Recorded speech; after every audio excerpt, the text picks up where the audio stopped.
All right. Thanks, everyone, for being here today. We're preparing to start the season at home in the woodshed in front of our fans. We had a student event last week, and the student section was packed. So we can feel the excitement and the energy on campus. I know last week the band was practicing 3 times a day. Outside my window, they're getting after it, and that's always a good sign. We've had a good camp, and we shifted our attention to CMU sometime last week. We've already had 2 practices this week on those guys. We had a Tuesday practice today, and they're very well coached. They have a good team. I went against Coach McElwain a couple times when I was in the SEC, and so we'll have to be at our best. We'll have to prepare, continue to prepare, and I know they'll be at their best. So with that, I'll open it up. I'm just wondering if you've settled the starting quarterback competition and who you expect to be out there on Friday. Yeah, so we'll see who runs out there first on Friday night, and then we'll go from there. Mel, I'm wondering, with the news last week about the availability report, I guess your thoughts on that, how it differs from your time in the NFL, and if, I don't know if that changes anything with you. Do you have any injuries during camp that might be season long that you would reveal? It doesn't change anything for me right now today. It's relatively new, and so we'll follow the rules best we can. I'm sure we're going to have to iron some things out. There's not as many categories, as I understand it, as we had in NFL, but it doesn't change anything for me at this point. Hey, Mel, you opened up talking about some of the off-the-field things that you and the team are doing. Last week, Jacoby talked about how excited he was that he was able to go and be out in the community, and they have this thing where they talk about knowing your roommates. How important are these off-the-field things as it leads to starting the season and being a part of the season? Well, it's important. I mean, it's the team. We have to be connected, and it's not just while they're at practice or in the meeting rooms. It's on campus and outside of football as well, and it's similar to a family, and we need to have a tight-knit team and really good chemistry, and the guys that love and care about each other, and so it's very important. Yeah. Realizing you aren't going to tell us who the starting quarterback is, can you, without naming names, can you tell us if there's any separation, or do you still need to see more this week before you make that decision? What type of separation are you talking about? Between one quarterback and the others. We'll just have to find out on Friday. Mel, if the offense, defense, and special teams are all better, and it looks like they could be, what about the head coach? How are you better than you were a year ago, and how'd you go about that evaluation and improvement? Yeah, so, we'll see if we're better, and we'll see if I'm better. How do I evaluate if I'm better? It's really personal and internal. But, we'll see how the season goes, and we'll add it up at the end. Does it come down to wins and losses? With me? Yeah. In some regards it does, some regards it doesn't. Not a quarterback question, but special teams. You got a kicker, punter? Exactly, that's what I'm asking. Punter, kicker. I don't talk about kickers and punters. I just talked to Ross Ells about that. He says, how have you kept your sanity for 27 years? And I said, I don't talk to kickers, I don't talk to the punters. That's how. Is there anybody in both those positions that have separated themselves to the point where you think one's better than the other, or you see playing multiple guys at each spot? The competition at quarterback, the punter, kicker has been very strong throughout camp, and so we feel good about all the guys that have been competing, and I feel like all those guys can get the job done for us. In your tenure here, you have yet to face Central Michigan. The last time Michigan State played each other, guys played each other 2018. What do you think about having in-state schools to open up with like this for a season opener? And then have you done anything differently to prep for Central Michigan, maybe with the guys, than, I don't know, anything outside the box? Well, we showed the players, I think maybe the last time that Central came here, and really tight game. We showed them the highlights, and we showed them the commentary that the Big Ten Network had after the game. Just make sure that everyone understands the challenge at hand. I think it's I think it's good to be able to play in-state schools. It's important to us. It's important to them. It's good for our state, and it's going to be a dogfight. It's going to be a challenge. There's no doubt about it. Always has been. Well, you practiced already this morning, correct? Yep. Do you sense this week, now that you're out of camp and you're preparing for an opponent, there's any extra energy because now they're in a game week environment? I feel relentless focus with our coaches and with the players. You know, we know what we have to do. We know what's at stake, and we've worked and prepared extremely hard this entire out of season and during camp. And so, you know, we have a process, and it's it's one day at a time. And we had a solid day today. I've got to watch the film to really see how good it was or not, and then we'll move on to the next day. Kind of bouncing off that, Coach, how much more emphasis is there on detail because it is game week, maybe compared to camp? Details every day. It's all about the detail. I mean, it's the little things, and that are going to make the difference. You know, it's going to be, you know, technique and fundamentals, pad level, hand placement, footwork, you know, communication, you know, leverage, you know, effort, you know, hitting, you know, adjustments, you know, demeanor, you know, all those things, they all add up. And so that's our focus, you know, each and every day, attention to detail. It doesn't just start on game week. You last week and the week before, maybe it was the week before, you expressed concern, well, not concern, but questioning where the run game is. From an offensive line standpoint, how deep do you feel you can go, and how important is this week in terms of the future of the season of trying to get more depth and get those guys live bullets to see where they're at? We're deeper than we were to start the season a year ago, and I feel better about our run game than I felt a couple weeks ago. No, we're here.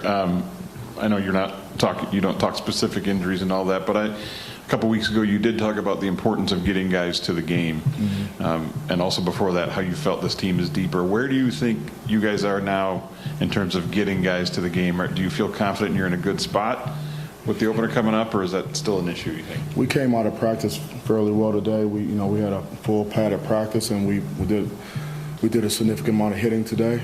And you know, talking to Rod, our head trainer, after practice, it seems like, you know, we had a couple bumps and bruises, but, you know, we should be. We came out today okay, and we have some guys that have been nicked up that are getting back for the game, and so we're in a better spot overall than we were a year ago going into the first game. Mel, you got some intriguing true freshmen. I was wondering if any of these first-year guys you expect to game one be, you know, part of the mix, and maybe who you think is going to fill out some of those roles? Some of the freshmen? Yeah, the first year guys. The true guys, true freshmen. Yeah, we'll have to see which guys show up. It'd be I would look, you know, to see, you know, who, you know, which freshmen show up on special teams first. And I don't really have any specifics for you right now. We're still putting the game plan in, and we're competing to get on the field and for the you know, the hotel travelers and things like that. So. Guys are still working hard, but we do have some freshmen that may be able to help us this year, so we'll have to see. Hey, Mel, I got a question for you. I want to clarify real quick first, if I could, though, with the report. Can you tell us anything about the categories and everything? I didn't see anything about that. I don't think they said that in the press release. I can't tell you really anything right now, but it's nothing just super intriguing from what I got from the Big Ten conference call last week with the coaches and the commissioner and the staff. I don't think it's anything that's going to be newsworthy.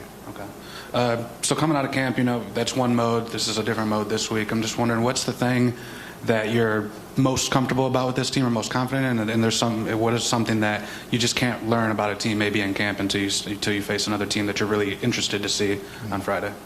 Yeah, I'm not sure if I'm really comfortable about anything. I am confident in our coaching staff and our preparation. And the approach that our players have taken is very, very focused, and we have better team chemistry, and I think our focus is where it needs to be at this point, you know, in the week, And, we'll have to see. I'm encouraged by what I've seen, this out of season and during camp and from our players and our coaching staff, support staff. And so, it's really one day at a time for us right now. It's a new season, and we're treating it that way. Anything you specifically want to see on Friday, though, that you just can't get out of a camp setting? Yeah, it's hard to simulate a game. We do the best we can in scrimmages, but there's nothing like, going in the woodshed in front of 75,000 people on TV. You really can't simulate that, and so we'll have to see how our guys react, and I'm interested and looking forward to seeing how they perform on Friday. Hey, Mel. You were Hey. quoted in the Lansing State Journal over the weekend asking for more NIL from MSU fans. What specifically are you looking for in that regard? Yeah, it's game week right now, and that's not my focus right now. I was asked some questions specifically about that. And so, I talked about the realities of, major college football right now, but today that's absolutely not my focus. Mel, no specifics about players or even position groups, but early in the season, if the game script allows, would you like to play lots of players, or would you rather have a group and give them as many reps as you can to get ready for the rest of it? Yeah, we are going to do what we need to do to win the game, and that's our focus. And so, the starters are going to start, and then we're going to rotate as many guys in as we can, the guys that deserve to play, and we want to keep our guys fresh, and we'll take it one series at a time. One play at a time means 6 seconds of play, for 60 minutes in the game, 4 quarters. That's the focus. And so, we'll see who hits the field, but it's about, it's about winning the game, and whoever plays. So. I don't know how much you personalize this because you have a large coaching staff and over 100 players, but how much pressure do you feel to get this thing back on track to where you want it and where it was 2 years ago? How much pressure do I feel? I put a tremendous amount of pressure on myself all the time. So the pressure I feel is the same pressure I feel, every day and for the last 27 years is, to coach hard and get the people that are around me to coach hard and play hard. And that's it. No one can put more pressure on me than I put on myself. No one. There's no situation possible. And so, I've coached at the highest level. The smallest place I've coached was Miami of Ohio for 1 year in '99, and I've never been anywhere where you weren't expected to win games. And so, but I expect to win, and that's what we're doing here. And so, it's not even about the pressure for me. It just comes with the deal, But I can't even. Pressure is not even the word. Quite frankly, I'm not sure what the word is, but it's not pressure that I feel. You mentioned that you feel better about the run game than you did a few weeks ago. Mm-hmm. Why? Well, I feel like the receivers have gotten better in blocking, digging out the safeties and blocking the corners, and our tight ends seem more coordinated, got better pad level, more drive. We have more guys coming to the party in terms of running the ball in our backfield. Guys are running hard, falling forward on contact, running through the smoke, stepping through the trash, things like that in the offense line. Seems to be, in sync and physical. Coach Cap had them in the shoots today, which was good. And so I expect to see really good pad level. We have to be able to run the ball. We have to be able to stop the run. That's where everything starts for us. And I just have one quick follow-up with the 2 transfers in Jaron Mangum and then, of course, Nathan Carter. Are you starting to see any separation between those 2? They're different players, and so we're going to need them both. We like to play, 3 guys, maybe 4 if we can, to keep those guys fresh. That's a tough position. They take a lot of hits, and it's really physical. And so we need as many guys as we can to be prepared to go in there and play winning football. We'll see who shows up and who gets the carries and the touches and the targets. Mel, Central, I believe, brings back a good chunk of their defense from a year ago, and it seems kind of hard to do at that level this era. But I'm just wondering, what do you see from those guys on that side of the ball? Where are they advanced, where do they pose a threat and whatnot with that experience? I mean, they're going to play really hard. You know, they do a good job mixing the coverages and the fronts. They have, you know, they have a really good pressure package on first and second down and on third down. And they're well coached. They do a good job with disguising the guys fall to the ball. They got some active guys in the front seven that can whip guys one-on-one. That's what they've shown on tape. And so, they're just well coached and they play extremely hard and they have some good players. I mean, everybody's got good players. We know that, right? And so they're no different. They have quite a few good players. Yeah. We'll have our hands full. Not even who would have, you know, an edge on the other one, but when you do look at your two quarterbacks and you might say, Hauser does this well, Kim does this well, when talking about each of them separately, what would you say their strengths are individually? Yeah, I really try to avoid the comparisons because I don't think it's really fair. You know, those guys are unique and they're both really good players, and we like them both. And so, you know, I just don't think it's good to make comparisons, you know, especially right now. You mentioned about showing previous games against CMU to the guys. What are the challenges in facing an in-state team that isn't in your conference? And how does the coaching staff kind of get guys psyched up and prepared for that? Or does that just come natural with game one and having a long layoff between games? It's, you know, the preparation mentally and physically is very important. And like I told the players, you know, yesterday, I said, hey, listen, I'm not one of those guys that's going to, you know, come in here and rant and rave and yell and scream in front of you and try to scare you to get you ready, you know, for a team because you might take them lightly. Well, we're not good enough to take anybody lightly. We never have been. We never will be. You know, and so it doesn't make any sense. You know, we have to prepare the guys, and you show them, say, hey, this is what it's going to be. You know, their belief level is going to be super high. They're well coached. I mean, Coach McElwain, I mean, he's a coach. He's going to scheme you up now. I mean, the guy knows what he's doing, and he's proven that. They have, you know, they have good players. You know, we showed them that. You know, so it's just delivery of the information to make sure that the players are informed that they're prepared. You know, and I don't anticipate anyone, you know, not being prepared and ready to go on Friday. I mean, that's our job, is to make sure that we're able to put our best foot forward. And so that's all part of the preparation, you know, showing them, hey, this is what you can expect. You know, we had Coach Novak, our head strength coach, was there, and he knows all about it.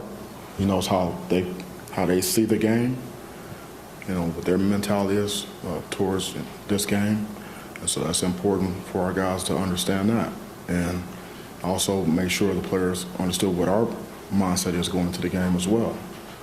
And so, like I said, it's going to be a tough battle. We're expecting it to be a 4-quarter game, and we, you know, need to play harder for longer.